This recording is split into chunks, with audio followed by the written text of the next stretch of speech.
इसको देखो आगे। हेलो बच्चों, good morning. My name is Sonu Kumar Maurya. तो चलो देखो बेटा, हम ये इलिस्ट्रेशन करा रहे थे।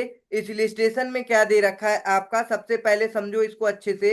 इसमें आपके 105 शेयर होल्डर्स है। कितने शेयर होल्डर्स हैं? 105 शेयर होल्डर्स है, जिसमें से 100 शेयर होल्डर क्या कर चुके हैं, आपको ऑलरेडी कंसेंट प्रोवाइड कर चुके हैं, जिसमें 0.5% अथोराइज है। क्या है मतलब, वोटिंग पावर मिल चुकी है। तो ये 50% हो गया बेटा। कितना हो गया? 50% हो गया। अब बताओ बेटा, कितने शेयर होल्डर बाकी हैं आपके? 5 शेयर होल्डर बाकी हैं, जिनके पास वोटिंग पावर कितना है बेटा? 10% है। सिंपल 10% है। अब बताओ बेटा, आपको वेरिएशन लाने के लिए कितने परसेंट शेयर होल्डर चाहिए? 75% एटलीस्ट अप्रूवल चाहिए बेटा। ठीक है ना? तो अब आप क्या करोगे, देखो समझो। हमें 25% की और नीड है, क्योंकि हमारे पास कितना है बेटा, बताओ? 50% है। तो अब हमें चाहिए 25% और चाहिए। तो अब हम क्या करेंगे बेटा, ये पांच में से, चलो पांच को हम क्या मान लेते हैं बेटा आपका, ये पांच है, पांच शेयर होल्डर है। ठीक है? तो पांच शेयर होल्डर में आपको कितने की जरूरत है, बताओ? पांच शेयर होल्डर है, इसमें आपका ये 10% वोटिंग पावर जो दे रखा है, ये कंफ्यूज करने के लिए है। ठीक है ना? ओके।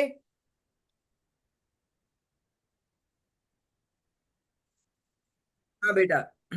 चलो देखो, ये जो 100 शेयर होल्डर्स हैं बेटा, ये 50% शेयर होल्ड कर रखे हैं। अब बचे कितने हैं बेटा? आपके पांच शेयर होल्डर्स हैं। ये कंफ्यूजन ला रहा हो, बट ला रहा है, देखो। मतलब कि ये 10% नहीं है बेटा। ये आपका पांच जो शेयर होल्डर्स है, ये आपके 50% शेयर्स हैं। क्या है? 50% इनके पास वोटिंग पावर है। केवल पांच शेयर होल्डर्स हैं। कितने? पांच शेयर होल्डर हैं, जो पांच शेयर होल्डर कंपनी के 50% शेयर्स होल्ड कर रखे हैं। ठीक है ना? अब बताओ बेटा, पांच शेयर होल्डर्स में से आपको कितने शेयर होल्डर कंसेंट या फिर राइट्स प्रोवाइड कर दें कि आपका 25% और आ जाएगा, तो 75% हो जाएगा। ठीक है? तो अब मतलब कि टोटल पांच शेयर होल्डर्स 50% शेयर होल्ड कर रखे हैं। तो अगर हम बात करेंगे, एक शेयर होल्डर कितना होल्ड कर रखा है? 10। दो शेयर होल्डर कितना होल्ड करेगा मिलाकर के? 20। Three share holder 30। तो आपके पास 25 तो आएगा नहीं, तो 30%, मतलब तीन शेयर होल्डर्स अपने और कंसेंट यदि दे देते हैं, तो हमारा जो है ये एसआर पास हो जाता है। आई होप अब समझ में आया होगा बेटा। ये केवल जो यहाँ पे दे रखा है होल्डर्स बेटा, 105 होल्डर्स। ठीक है ना? ये लोगों को कंफ्यूज कर रहा है इस क्वेश्चन में। ठीक है ना? मतलब कि 100 शेयर होल्डर मिल करके 50% शेयर होल्ड कर रखे हैं, जो कि ये 100 शेयर होल्डर प्रॉपर तरीके से अपना कंसेंट दे चुके हैं। अब जो पांच शेयर होल्डर्स हैं, वो क्या कर रखे हैं? 50%। देखो रिमेनिंग कितना होल्ड किए होंगे बेटा? 50% होल्ड किए होंगे। तो अब देखो, एक शेयर होल्डर के पास कितनी पावर होगी? 10% की। दूसरे के पास 10% की। तीसरे के पास 10% की। तो बताओ हमें चाहिए कितना और रिमेनिंग?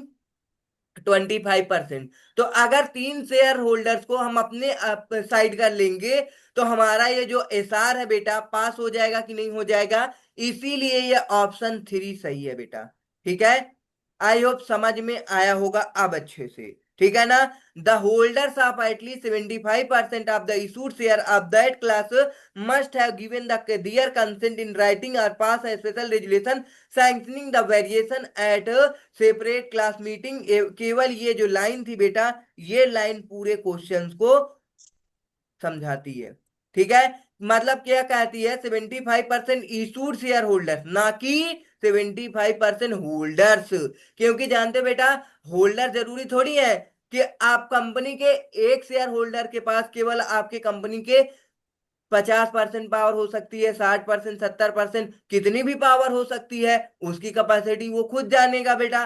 तो अब बताओ बेटा, यहाँ पे 100 शेयर होल्डर केवल कंपनी के 50% शेयर होल्ड किए थे, और केवल पांच शेयर होल्डर 50%।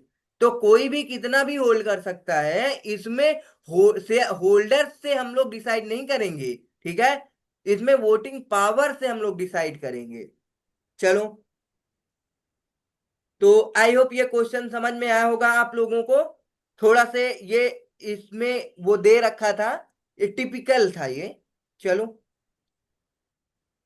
अब आगे क्या दे रखा है बेटा, आपका सेक्शन 49 टू सेक्शन 51 है, कॉल्स आर ऑन शेयर्स। आपने 11th में, 12th में, ठीक है, उसके बाद सीए फाउंडेशन में, अगर आपने बीकॉम वगैरह किया होगा तो ऐसे हर जगह पढ़े होंगे बेटा। तो आपको पता है, जब हम लोग शेयर इशू करते हैं, क्या करते हैं बेटा, शेयर को इशू करते हैं, तो हम लोग टोटल जितनी फेस वैल्यू होती है उतना एक बार में पैसा नहीं मंगाते हैं शेयर होल्डर से। ठीक है, इसको हम, इसकी जैसे फेस वैल्यू मान लो 10 रुपए है, ठीक है, तो 2 रुपए अलग से मंगा लेंगे, फिर हम अलग से मतलब कि ऐसे एप्लीकेशन में और कॉल्स में मंगाती हैं, ठीक है ना। अब ऐसा नहीं है, देखो बेटा, एक चीज और ध्यान से रखना कि इसमें अगर हम जैसे कि मान लो हमारे कंपनी के अंदर बहुत ढेर सारे शेयर होल्डर्स हैं, तो ऐसा नहीं कर सकते हैं कि एक शेयर होल्डर ये है, एक शेयर होल्डर ये है, एक शेयर होल्डर ये है, ठीक है, इससे हम 2 रुपए मंगा लिए, इससे 2 रुपए, इससे चलो 3 रुपए मंगा लेते हैं, ये बहुत नालायक है, इससे हमसे थोड़ी सी क्या है, बहस हुई है, इससे हम 4 रुपए मंगा लेते हैं, इससे हम 5 रुपए मंगा लेते हैं। तो ऐसा बिल्कुल नहीं होगा, ठीक है। मतलब कि यूनिफॉर्म बेसिस से हम क्या करते हैं, पैसे को मंगाते हैं, हर एक शेयर होल्डर से सेम अमाउंट मंगाएंगे, ठीक है। तो अब चलो बेटा पढ़ते हैं, दे रखा है आगे।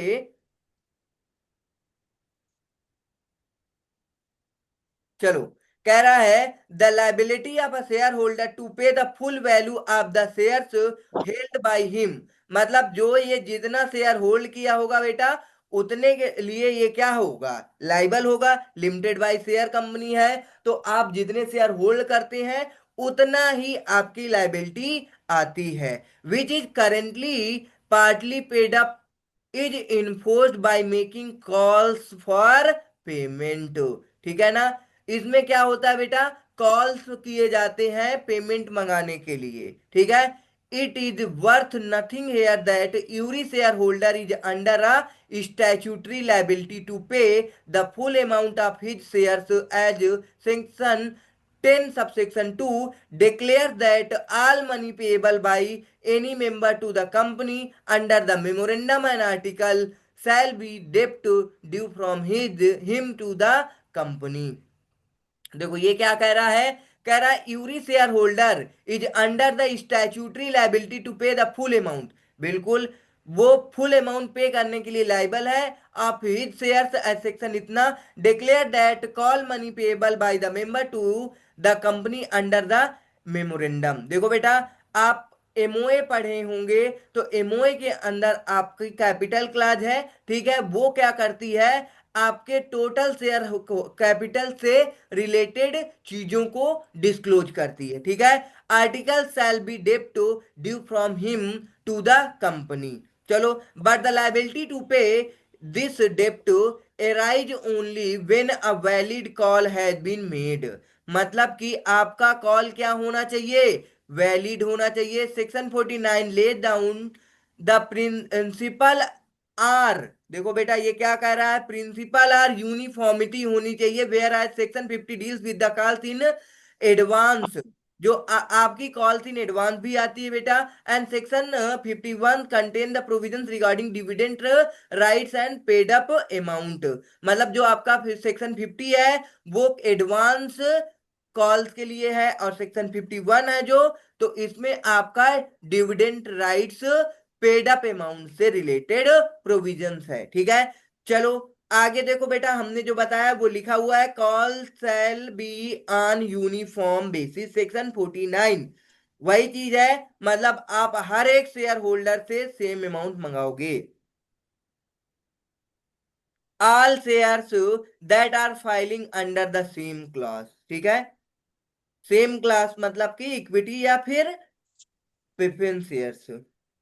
चलो, अब देखो बेटा, अब आपको ये होमवर्क में कर लेना है, ये एग्जाम्पल को होमवर्क में और इस इलिस्ट्रेशन को होमवर्क में, ठीक है, कर लोगे तो आगे कल हम सेक्शन 50 से स्टार्ट करेंगे। यहाँ पे नोट दिया हुआ है, नोट में देखो क्या लिखा है बता देते हैं। Usually share with same nominal value are consider, बिल्कुल सेम क्लास। अगर आपकी इक्विटी शेयर्स है बेटा, इक्विटी शेयर्स है तो इक्विटी शेयर्स की फेस वैल्यू आपके अलग होगी। प्रेफरेंस शेयर्स है तो इसकी फेस वैल्यू अलग होगी, जिसे हम नॉमिनल वैल्यू भी बोलते हैं। ठीक है, तो सेम नॉमिनल वैल्यू होगी चाहे जिस भी शेयर होल्डर की बात करते हैं हम। ठीक है, but shares of the same nominal value on which different sums have been paid. अब उसमें क्या होता है बेटा, डिफरेंट सम पेड किया जाता है। कोई शेयर होल्डर ज्यादा एडवांस में दे देता है, कोई कॉल सिनेरियन में हो सकता है, तो डिफरेंस हो सकते हैं, लेकिन हम मंगाएंगे सबसे बराबर इक्वली में।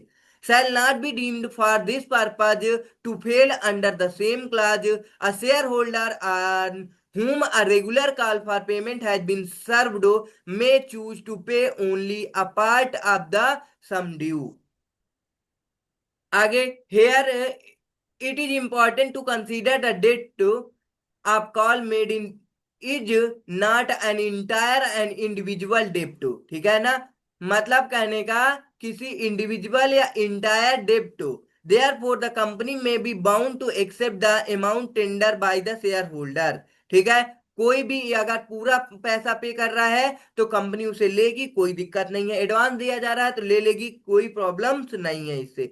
लेकिन अगर जितना मंगाया जा रहा है बेटा सबसे सेम अमाउंट मंगाया जाएगा। How much to call a partly paid up shares, अब पार्टली पेड अप शेयर्स भी होते हैं। ठीक है, चलो, this will be decisions of the board subject to classes to articles and terms of issued. ठीक है, अब इससे रिलेटेड आपके आर्टिकल ऑफ एसोसिएशन के अंदर सारी चीजें डिस्क्लोज होती है। ठीक है, चलो, आई होप समझ में आया होगा बेटा। सेक्शन 49 के बारे में हमने बता दिया है। ठीक है, चलो, और इसके पहले हमने आपका सेक्शन 48 बताया। ठीक है, सेक्शन 48 सेक्शन 49 हो गया है। कल हम लोग सेक्शन 50 से स्टार्ट करेंगे। ठीक है, सेक्शन 50 से लेके 51 तक कॉल्स मनी के रिलेटेड चीजें हैं। चलो, ठीक है, मिलते हैं नेक्स्ट सेशन में। Thank for watching. सेशन को भाई लाइक कर दो, सब्सक्राइब कर दो और अपने दोस्तों को शेयर भी कर दो। Okay, bye bye.